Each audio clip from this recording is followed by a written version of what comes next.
Good morning, Digit fam. Adam Dowd here with another day of tech silliness that flies from the companies that we all know and love. Speaking of which, I took a break from writing this episode of the Digit Daily to look in on Microsoft, and boy oh boy are we going to have things to talk about tomorrow. Tell your friends, Microsoft brought it hard, but that's for tomorrow. Today, it is October 2nd, 2019, and this is your Digit Daily. Mark Zuckerberg has weekly Q&A sessions with his team that allows him to share his thoughts on questions employees have about anything, social responsibility, breaking up big tech, new tech on the horizon, and more. But until now, that has been between Zuck and his employees. Now, we get to peek behind the curtain with 2 hours of leaked audio from one such session. Now, don't get me wrong, there's nothing particularly controversial about this audio. There's nothing damning in there like, we're gonna take over the world and no one can stop us. If anything, it's, and I really don't believe I'm saying this, but it's somewhat refreshing to hear Zuckerberg hanging a lantern on the fact that he gets called to a lot of congressional hearings. It's refreshing to hear that Zuckerberg knows that some people call his company evil or terrible, or in the case of this podcast, both. For example, when asked about breaking up tech companies, Zuck said this. Like Elizabeth Warren, who thinks that the right answer is to break up the companies, if she gets elected president, then I would bet that we will have a legal challenge, and I would bet that we will win the legal challenge. So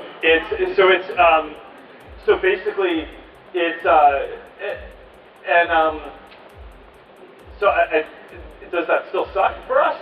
Yeah, I don't have to, have a major lawsuit against our own government. That's not like the position that you want to be in when you're, it's like we care about our country and want to work with our government to do good things. And but look, at the end of the day, if someone's going to try to threaten something that existential, you go to the mat and you fight.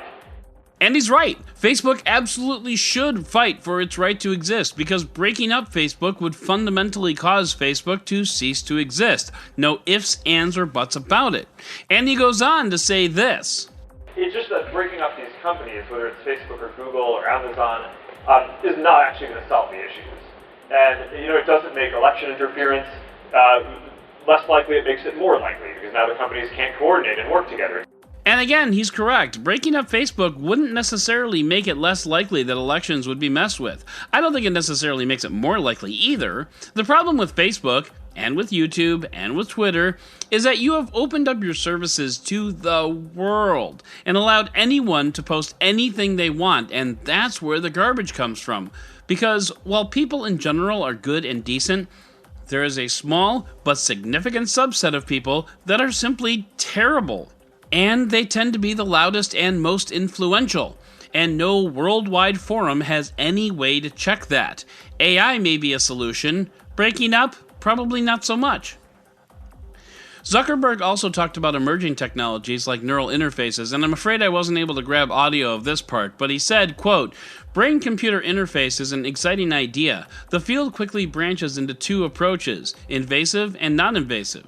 Invasive being things that require surgery or implants, but have the advantage that it's actually in your brain so you can get more signal. Non-invasive is like you wear a band or glasses, you shine an optical light and get the sense of blood flow in certain areas of the brain. You get less signal from non-invasive. We're more focused on, I think it's completely focused on non-invasive. We're trying to make AR and VR a big thing in the next 5 to 10 years. I don't know, you think Libra was hard to launch. Facebook wants them to perform brain surgery. I don't want to see the congressional hearings on that one." Ha ha ha, Zuck, you card. We can chop into your brains and give you better ads. There's a lot more to this story, and The Verge will have more to post about this. They got 2 hours of audio, and their post on this covers maybe 15 minutes of it. So there will certainly be more. But for now, they've given us a lot to think about, and even more to think about in our newsletter, so be sure to check that out, link in the show notes. But for now, let's head into the Roundup!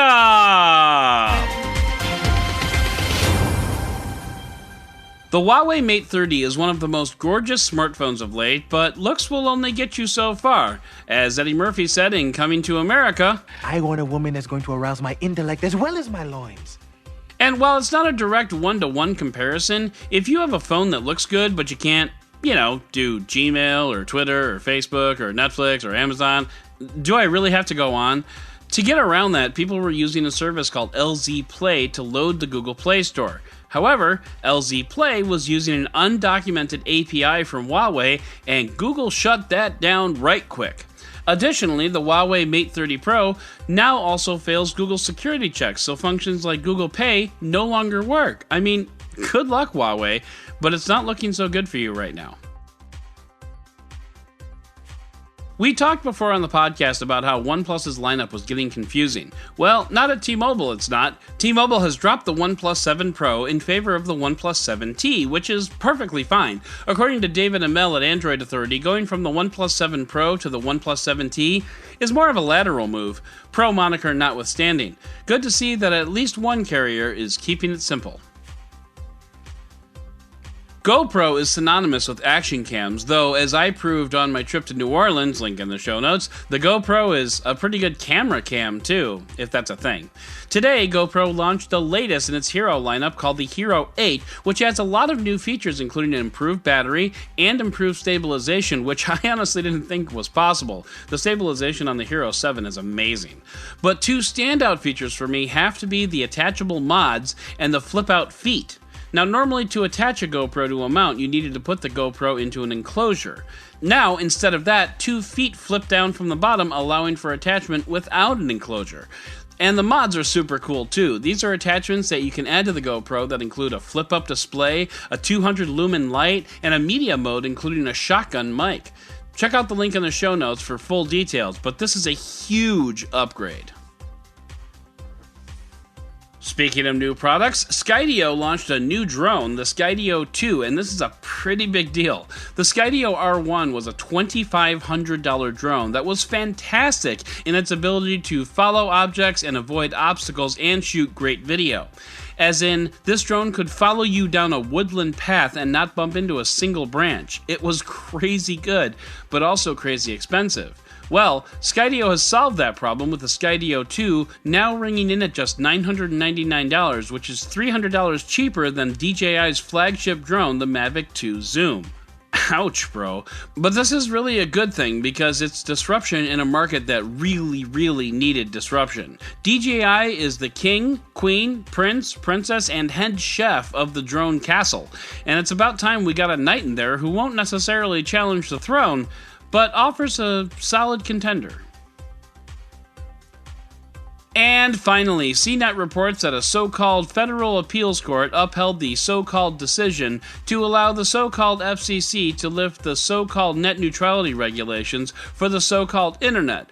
But the so-called court also ruled that so-called states can put their own so-called rules into place, and the so-called FCC has no right to deprive states of that so-called right. And if you think it's ridiculous that I'm saying so-called a lot, it's only because this CNET article did the same thing no less than 5 times that I noticed in this article. Anyway, ISPs may now complain that they have to work around a patchwork of state regulations, to which my response is, well, you had the opportunity to let the government give you one set of rules, but you didn't like those rules, so, tough shit. So that's going to do it for today's so-called Digit Daily. Sorry.